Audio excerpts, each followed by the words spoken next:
Welcome to the Enchanted Earth Podcast, where you will hear stories of nature with the power to transform our lives.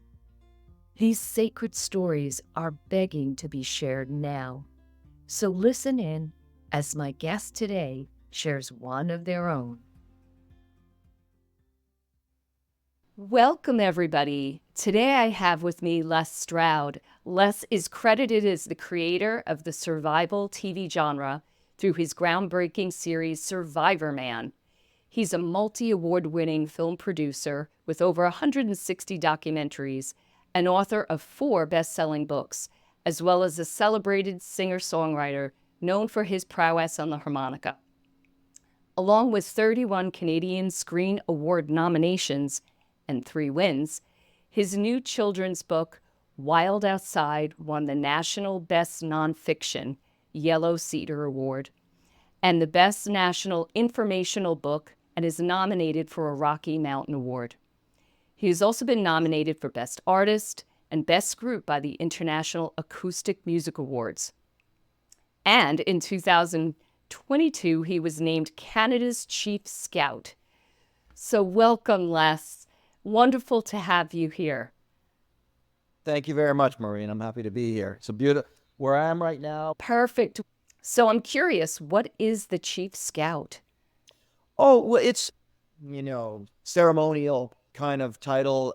But what's really cool about it is that every 3 years, a new Chief Scout, so you're the figurehead for Scouts Canada. A couple of years ago, they approached me and asked if I would be it. Now, what's significant is that it's always been the Governor General in Canada. So it's always a political person. And that political person, maybe have nothing to do with the outdoors. And that's me, because Survivorman really, everything I did with Survivorman and all of my adventure training and teaching and filmmaking and everything just really spoke to the heart of the matter when it comes to these young kids, girls and boys, and all genders, just wanting to connect with the out of doors. Canada Scouts, they just felt that I embodied that better than some political head. And I did not disagree with them. So it's a lot of fun, rather than just someone in a suit, who's maybe never even lit a campfire. So I'm Canadian. I got the nod, and I was very honored. That sounds really fulfilling. It's fun. I really love the Scouts because my son went through the whole thing from tiger, cub, all the way through to eagle. And the things he learned and the experiences he had were just priceless and have really helped him with adulthood. Well, that's it. I mean, there's an awful lot of metaphorical value in being out in nature. It's an understatement to say that you've spent more time in nature than most people. But I know when we talked a couple of years ago for the book, you really kind of made a distinction between, like, I'm going to put these words, mundane task of survival, like seeking nourishment and building shelters, to a more mystical union with the natural world. Do you feel that we can truly survive in the natural world without that deeper connection? Or does truly surviving in the natural world require a deeper connection to that unseen mystical side? Well, I mean, the short answer is an emphatic yes, but that requires some explanation. I think that let me go to almost like going to the dark side first. If you go to attempt to survive in pure nature, you're out in wilderness. And let's say you're going to live out there, you're going to stay there a long time. For whatever reason, it's not really all that possible these days, but let's say you are. So you got to think a little bit more in terms of the old style of, going out and being a voyageur or like a fur trader or a settler or so. Well, the thing is, if you go out and you want to do that, you want to be out there, you want to be out in nature purely physically and only physically, you could be in for a world of hurt, because there's a larger, I'm just going with this right now, there's a larger energy at play there. Now, I say that from experience, an experiential standpoint. I don't say that because I've studied it or I went off and meditated about it in an ashram. No, there's a larger energy there that even if you're only dealing with the physicality of staying alive, if you don't pay attention to that larger energy, you're going to perish. I'm saying you're going to die if you're not going to pay attention to the larger thing that's going on here. I have always espoused that angle, if you will, that sure, it's fine to build your shelters and pick your cattail and eat it, but without paying attention to this more, now we'll go there, this more energetic, a spiritual angle, you're missing something very powerful. And when you aren't paying attention to that very powerful, then a lot of your physical stuff, you are going to be fully dependent on skill and luck and the things you have with you. And so I just feel that after years and years of doing it, that those who have gone down that road, that they don't pay attention to the spiritual side of it, they do end up perishing. There's books, hundreds and hundreds of books of survival stories gone wrong. But those of us who do, and you might still go through hell. You might still be struggling with starvation. You may have all the physical struggles, but there's this other power, this other energetic sense that is spiritual in some way. And yeah, I discovered that after years of being the guy who was making a TV series. I needed to go back to that to feel fully rounded while I was out there. It was becoming too pragmatic. I hate when it becomes too pragmatic. So you've spent a lot of time with Indigenous cultures and tribes across the world, and you've had some interesting experiences. I'm going to open it up to see what you'd like to share there, but some really powerful messages that you've received. I went there with that intention, but it was a mixed bag. I had become disillusioned with the business of being a filmmaker making films about how to survive in the wilderness. The business of that was awful, terrible. It's funny, I just yesterday saw a Joni Mitchell in an interview, and I didn't realize she had pulled away from everything and lived in a little cabin sort of thing on the coast of British Columbia, and was contented to become a hermit for the rest of her life. And this was after she'd already become a big star. And then she went through a metamorphosis and came back, kind of thing. And I needed that. I needed to go do the cabin in the woods thing again. And so what I sought to do was, well, what about, I'd run across these Indigenous cultures while making Survivorman, the series. I want to connect with them because I can see in their eyes, they got a lot more going on than as soon as I leave. I'm here for 2 weeks to make my film, and then I leave. But I could see in their faces, in their eyes, that there's something more going on here, and I want to connect to that. And so I endeavored to make a series called Beyond Survival, where I would go and survive with these cultures. Now, side note, funnily enough, the industry, the networks, they didn't want anything to do with when I was saying, I'm going to go do these ceremonies. They didn't care. They just wanted to see me with a bow and arrow, hunting with somebody in a jungle. That's all they wanted. And they held me that way. However, what I did do while I was there almost every time, was I'd speak to them. I'd say, well, what about your spirit? What about your spirituality? How do you think? What do you believe? And I discovered a lot of them, for example, were kind of like animists. And their connectedness to nature was everything. There was no disconnect, right? So, okay, but then what do you do? What are the little things you do? How do you think? How do you feel? And that's where the ceremony came in. And I'm not a big one for dogma at all. Still, I'm not. So I was careful to watch for that. I didn't want dogma. I wanted to see where you really go with this. And that's when I discovered that in some cases, dogma had slipped in, and it didn't feel all that authentic. It didn't feel all that. It wasn't disingenuine. I wouldn't accuse them of that, but it also felt a little ritualistic. You mean with the tribes? I'm speaking with interesting. Yes, you see, and this is important here because I've done a lot of work with a lot of Indigenous cultures in a lot of places. So that aside, I did still go through this, like, oh, that one was okay, but it felt a little kind of weird, and they've even blended in some Catholicism, and it's kind of strange. And then I would end up in these other ones where you realize, oh, there's an unadulteration going on there. They've not been adulterated in any way. And so the ceremony is deep within their existence. And I loved that. Those were the ones that started to really speak to me and teach me, where I was able to surrender.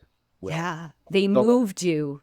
yeah, Like, absolutely. And they moved me because they took me to other places. So, and yeah. talking like Maureen, literally probably 25 different ceremonies over the course of a year. It was not spiritual tourism. This was, yes, I was there doing these other things and filming and even music, but that part of it, I was fully in. Beautiful. Did it change me?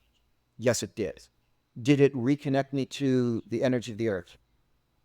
When I say it, I mean these varying ceremonies. Yes, some of them did. Absolutely.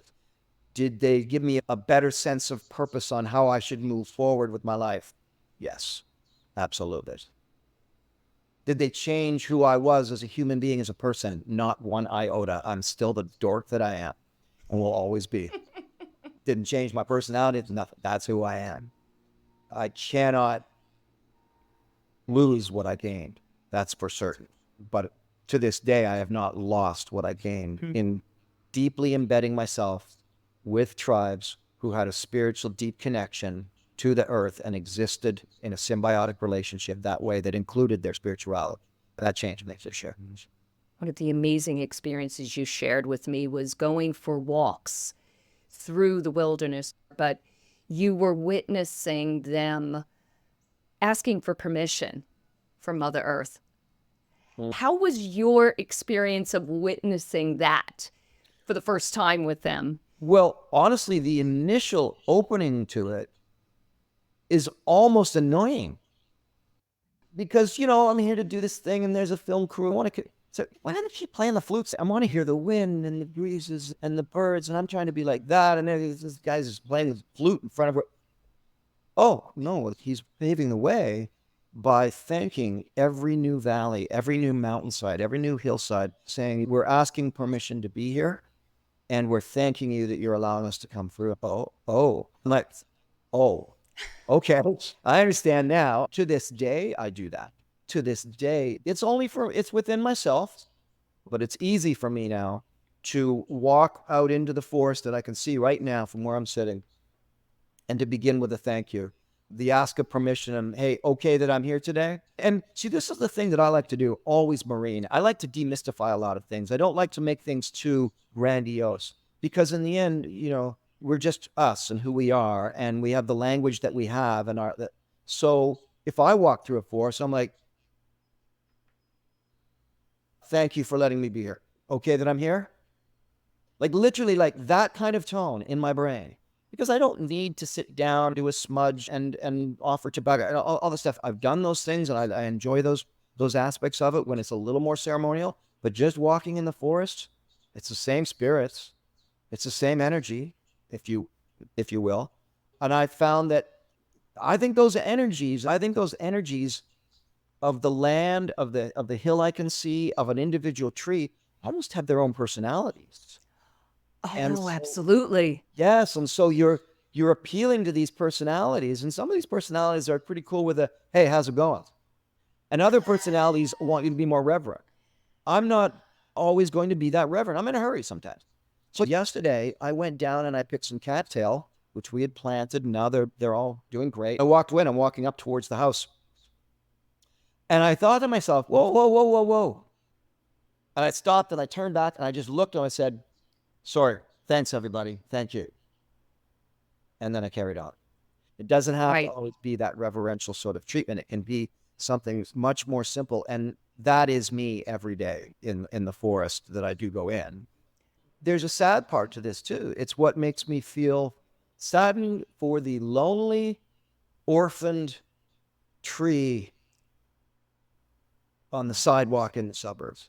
Oh, I know. So you see what I'm saying? When I go into the forest, I'm seeing this natural thing that's happening, and maybe it's been burned over, maybe it was logged once, maybe whatever, but it's been given, say, enough time for the mycelium, for the interconnectedness, for all that stuff to happen. And I feel like, oh yeah, these guys all know each other. And look at those two trees. They talk every day. But then I go into the city park and I just think, you lonely, lonely maple. Now it's living, it's growing, they prune it, they feed it. I'm glad the trees are there, but it is a city full of orphans. And not to get too dark on you, but Yeah. No, you are so right. But if the human beings that visited that park reached out and touched it and had that awareness of its sentience and its consciousness, that would be community. okay, so as an example to feed off what you just said there, when we moved into this house, it's just a scrap field of star thistle. I've turned it into an arboretum and 300 birds now. We planted at least 100 trees, and some of them are 30 feet tall now. So we did all that, right? When we did the very first planting, it was a company came from the town, and they came in with a big machinery, and they dropped in about 15 trees that we'd invested in. My wife is a scientist, a doctor, right? And doesn't have all this background like I do. So I said, you know what? Just do this, and I promise you, you will enjoy it. Go down and introduce yourself to every tree that we just planted, and just take its branches and just stroke up this branch. Just go down. And she did. And she loved it. She went down. We just planted 15 orphans. And, we want them to live. And this is an unnatural thing we're doing here. But my wife went down. And if people would do that, like you just said, if they would go and realize, that beautiful tree at the park, we could get into, we always talk about what it does for us. Go sit by the tree, be healed, be de-stressed, get better energy. What about what we could do for that tree? Talk to the tree. Remind the tree that that it's a sentient being, that it's living. And I will often just put my hand on that energy. What am I expecting? Nothing. I'm just connected. And giving gratitude.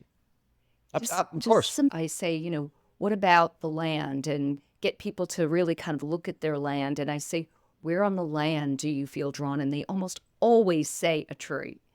And I bring them over to there and just doing a little offering to the tree with some water or some spirits or some tobacco or just something.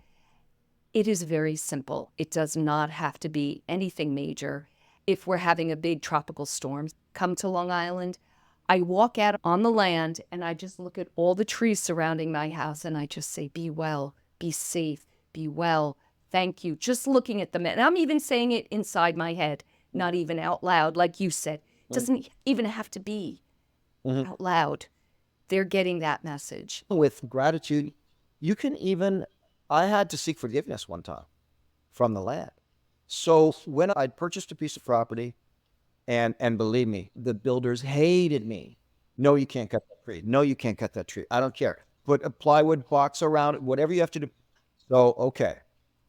Right as I bought that place and went to build, I went through a pretty dark divorce with my first wife. And so for 5 years, there was so much bitterness in my own life, and this property that I had. And I saw a lot of the negative of the property. Like if a neighbor moved in and started building, I was negative about that. And I saw a lot of that rather than seeing the beauty of it, this place that gets the sunset every day of the year, and you can jump in the lake and drink the water as you swim. So one day I said, and it was, and I'd already been through all of this beyond survival stuff. And I just knew, okay, I said, enough's enough. And I went to the house, and it was still not yet finished being built. And I went around and I just said, I'm sorry.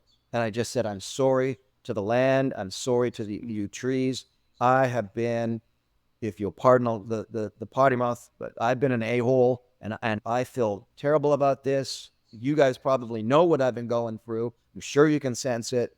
But from here on in, I love this place. I love you guys. I love you trees. I love everything. There's the house. Thank you for letting me put the house here. And now here I am. I still don't like my neighbors, but that's besides the point. I like you guys. And that was a very important thing for me to do. And I discovered that after I did that, you could say, oh, it's just coincidence. Now feeding into your own self-fulfilling prophecy. I'm just saying, everything about being there got better after that. So you see, you go and you offer gratitude. You can even, in my case, ask for a little forgiveness for the way you've been. And these are sentient beings. You and I are speaking. There are people that I could talk about the sentience of trees, and they're going to go, "Oh, come on, give me a break." Right? And you can quote scientific studies. You can go there. In fact, that's often what works sometimes. Like, no, no, no. And then I'll quote some kind of scientific study where it sort of shows that trees have memory, and stuff like that. And then you kind of win them over a little bit. They're not going to walk out tomorrow and start thanking trees like you and I are. We are, if I'm trying to say this to you, I'm preaching to the converted, and I get that. But it's still great to talk about it because, yes, if you ask me if I was on Joe Rogan tomorrow and he asked me, for his 24 million listeners, do I think that trees are sentient? At least if he asked it that way, I would say absolutely, 100%. They are living beings. They know what's going on. That's why I operate that way. So Exactly. Wow. I'm loving everything you're sharing. And, I was looking back, and in our conversation last time, you were talking about how as a young man, you were an outdoor guide and you spent a lot of time outside, sleeping outside, waking up every morning, kissing the ground, thanking Mother Earth. But yet, even with all that, you still you weren't aware of that deep metaphysical part of the nature connection. Well, it was a youthful passion for nature. I'll tell you one thing. When I reconnected with the spiritual energy of the earth, the energy, whatever that is, when I reconnected with that in my late 40s, it had been about 20 years. And when it happened, I did get a clear message of welcome back. Right? I understood that. That was a message I got. It's like, you've been away for a while. Welcome back. Which meaning that, so where I was in my 20s and in my preteens was a innocent, genuine connection to Mother Earth, to the earth. I just couldn't articulate it. Yeah. I didn't know. When I was young, I couldn't articulate it. I just believed it. When I was in my 20s, I couldn't articulate it. I just loved it and just lived it. It was my connection, And I would learn from different ceremonies and little bits of things because there was a lot of Canadian Indigenous involvement in my 20s. And that really spoke a lot to me, my time with the Cree. So in my 20s, it was more learning. In my late 40s, it became a more depth to the spirituality of it. But it was all the same. That's why I got the message of welcome back. You've been away. We've missed you, and you're back now. So it wasn't even like I gained something new when I was doing a lot of these ceremonies. It was more that I got back in a way I could articulate it better, and I won't even say maybe more mature, I suppose, but. Yeah, it is that maturity that we can kind of see it deeper. As children, we're so pure and innocent. There's this immersion of us with the energy of nature. We're just part of it. They have zero fear. Zero. They just want to connect with it. The second their aunt or their uncle or their cousin or somebody goes, ugh, they're taught they're supposed to go, ugh, and that's it. Yeah. It breaks my heart every time. So with my kids, when they were little, when they were toddlers, I had them playing with leeches. I got pictures of them holding leeches and, so that they would not be afraid of these things. So many of us are. I was afraid of, I'm not now, but I was very afraid of bees when I was young. I don't even know why. Someone must have been afraid of bees around me at some point, So yes, but children are so natural to it. And I always used to say, as an outdoor guide, I would much rather teach children, but hang out with adults. But if it's a canoe trip and it's all teaching and it's all adults, I just want to shoot myself. So it's kids, just they're ready to learn. They'll soak it, they'll take it in so much. We're innocent and we're open. We're open when we're children. I mean, when I was 10, I firmly believed in everything about nature that I believed. Whatever it was, everything was magical. And I was there. I loved it. Oh. Magic, imagination, curiosity. Right. We need that. I feel there's so many adults that are just closed to that. They're not curious. They correlate imagination with make believe. Really, I think imagination is one of the gateways into this mystical, magical connection to nature. You know, it's never been a problem for me to, like I said, I like to de-romanticize just about everything. And I love it when I get to a place where I've done that. The romanticism's gone, but I'm still feeling the magic. That's a good place to be. Now you're not fooling yourself with trinkets. You're actually connecting, and it's on a level that you can't explain. I'm a passionate musician, and my life right now is all about my music. But I think I have to admit that if you had to take one of them away from me, nature or music, would have to be the music, taking music away, because I don't think I could stand taking the nature away. If you said you're about to spend the rest of your life living in downtown New York City, I'd be like, no. But you could make the most beautiful music, but your music does come from this very deep well of grief and longing, all wrapped around the natural world. Well, I like to let it be that way. I might have even fought it here and there at different times, but in the end, I just can only be my authentic self. I love being my authentic self, even though I can be a jerk. And when I am my authentic self, I end up writing about freaking pine trees. I write one love song, and then the rest of my songs, it's just always about nature. And I'm just releasing a song right now. Just released the origin story for it yesterday, actually, called One Giant Farm. What happened was, a few years ago, I was recording an album and I was recording my songs. And after going through these ceremonies and all this, it was really after going through these ceremonies, it was upon me to now speak about this connection to nature in my songs. I do it in my film work, in my books, in my songs. So I endeavored to write this song about atrocities. Because you see, I've got a brand new song coming out called Walk in the Wilderness, which is a song of healing. And another one called Take a Hike, which is a song of celebration. Arctic Mistress, song of celebration. Yes. But also, there's the darkness that I see, the destruction that we cause. So in my lyrics, I wrote a song, One Giant Farm, and it speaks of the atrocities that we're doing to the ocean. You know, slaughtering sharks for their fins and so on, capturing dolphins. So I thought, you know what? Let's just go there. My heart wants to go there. My mind wants to go there. So I'm going to go there. And then I even created a video for it that is horrifying to watch. Every time I've shown it and said, you know, or given the disclaimer and all that, you know, be careful here. It's like, that was horrifying and I needed to see it. Thank you for doing it. What I'm saying is my connection to nature as an artist and as a songwriter is broad. It doesn't have to be just about the beauty of nature. It's also life on Earth is a call to action. Let's fix this. We can fix it. One Giant Farm is a warning and opening your eyes to something that's going on. But Arctic Mistress is the metaphor of, what if the Arctic was my mistress that I needed to go back and see? I just had to always go back to, you know? And in many ways, and I don't say this lightly, I really do mean it. It's like picking up where John Denver left off. I think he was the most brilliant writer when it comes to writing songs about nature and using nature as a metaphor. Annie's song, for example, Fill Up My Senses Like a Night in the Forest. I don't write music like John Denver, but the sentiment-wise, I'm right there with him. I think, funnily enough, you ask, like, well, who would you want to sit around the campfire with or have a dinner with? My answer is always John Denver. I'd like to hang out with John Denver, talk nature. So yes, you obviously pinpricked into something that you can tell even by the energy of my voice picking up and the speed of my speaking.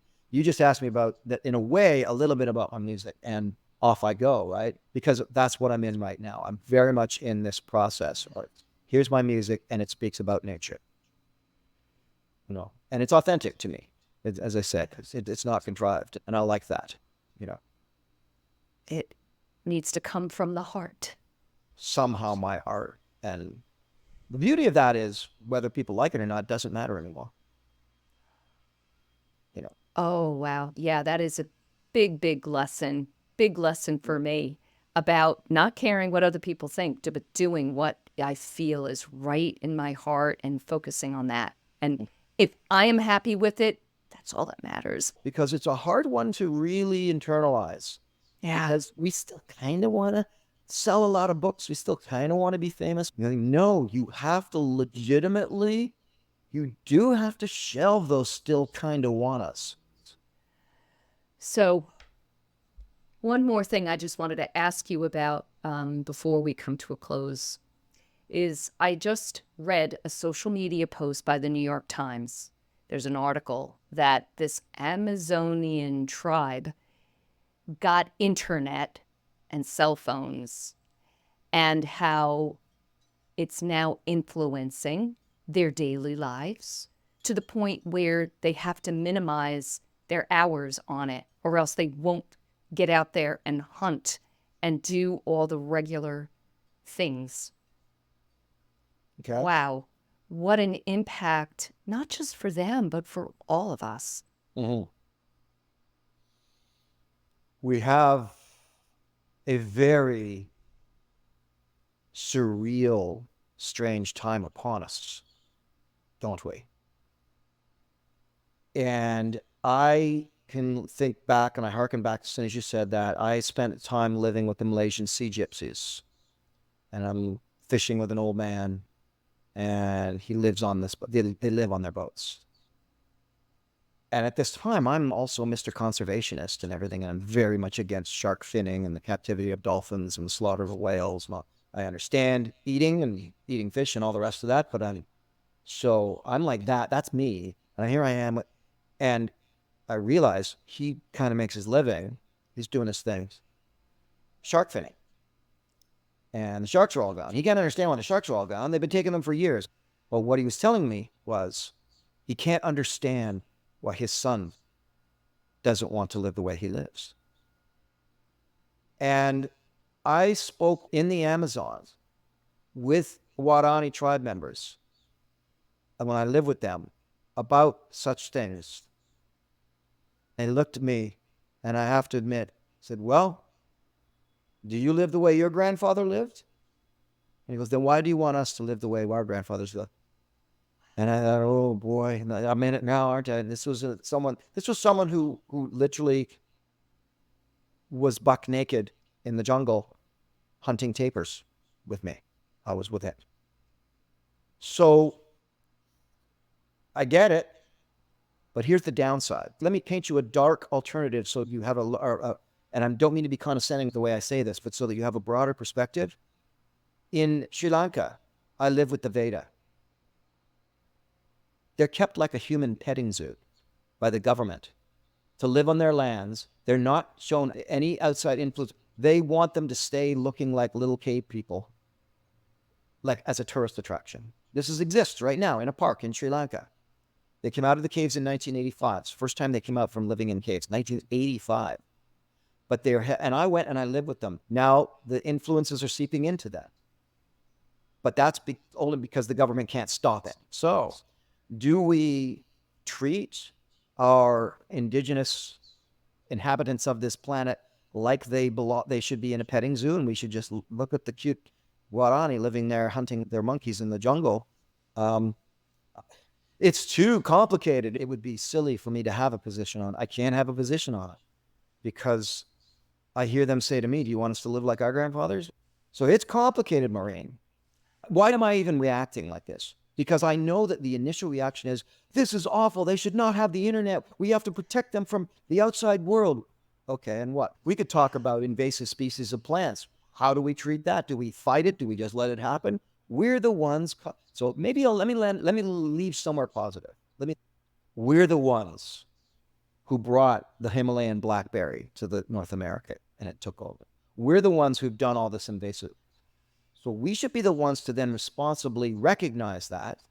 If we can stop something for the betterment of great, but most of the time we can't. Okay, so what do we do about the lionfish?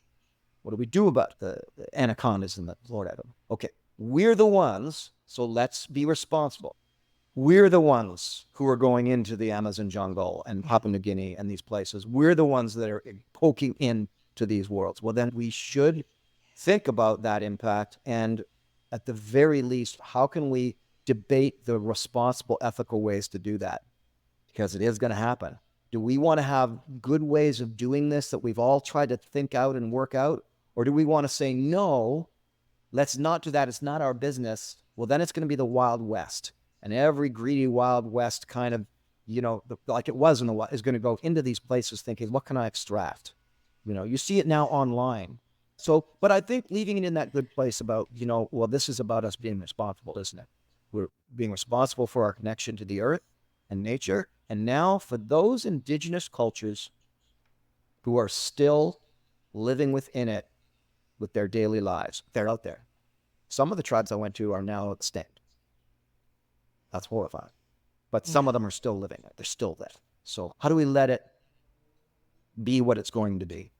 And then it can still be beautiful. I mean, the San Bushmen still do their trance dances, and they have cars, and they're still beautiful people with their beautiful connectedness to nature. So I think there are ways. It's just, it's delicate, isn't it? It's delicate, fragile. No right way is going to be the right way. That's the hard part. No. Yeah, I know. Everything is so complex. I just go, everything is about change, life. It's evolution. I mean, we're constantly in transformation and change. It's just life. Mm-hmm. But there's so much very interesting, important things that you brought up. And I so appreciate your perspective because most of us have never experienced what you did. So I am just so appreciative of your time and your feedback. Are there any last words you would like to leave us with? Yeah, you touch on, I think my greatest challenge, Maureen, is how to connect your next door neighbor to nature. I struggle with things such as the first words out of a particular neighbor that I had when I met her and she came over was, I can't wait to get up here and start cleaning up the forest. I just went, oh, I'm coming, Elizabeth. I'm coming. I always say I come this way. Like, oh my God. My challenge is how do I not be belligerent and like, are you? And Yeah. okay. Now, and it's education. It's always education. So I think what I love, if people, to anybody listening, a lot of people listening to your podcast have probably already drank our Kool-Aid. Fine. But for those who haven't and they're just like, it's education. Learning that the world, sentient beings of plants and insects and trees is so freaking powerful and fun and interesting and so full of depth that if you and your listeners would allow for that world outside to not be scary, to not be full of creepy crawlies and things that bite and sting, and to understand that when you start to connect with the natural world, you realize, no, black bears are not on the prowl to eat human beings. Wolves do not pack together to attack you when you go on a hike in the woods in the park. No, none of that stuff happens. The more you learn, the more you realize that without those particular insects down there, like say the very annoying black fly of Northern Ontario, you wouldn't have blueberries. So learn those things and you gain this appreciation and realize how wonderful a pack of wolves is. That we need to lose your fear, and you lose your fear by educating yourself. That's the final line. Oh, yeah. Yeah. And by losing your fear, your heart is able to open the benevolence of our beautiful natural world. That's it. Nature is your church. You lose the fear by being educated. You open your heart. And what you're opening your heart to is just for you. It's pretty amazing. Thank you so much, Les, for spending some time with us today and sharing your beautiful wisdom. And thank you again for sharing your beautiful art through your music and through all of your shows. And Wild Harvest, I know, is in its 3rd season, and we're fans, really enjoy it, everybody. So thank you all for watching, and please, I would love to hear any comments. Please share, please like, and till next time. Thanks, Les. Thank you very much. Thank you for being a part of the Enchanted Earth podcast. Comment below, share, And most of all, please hit the subscribe button so that you'll hear when we publish another inspiring episode. You can visit us at luminous-spaces.com for more information on our online courses, retreats, and offerings. Thank you and have a magical day.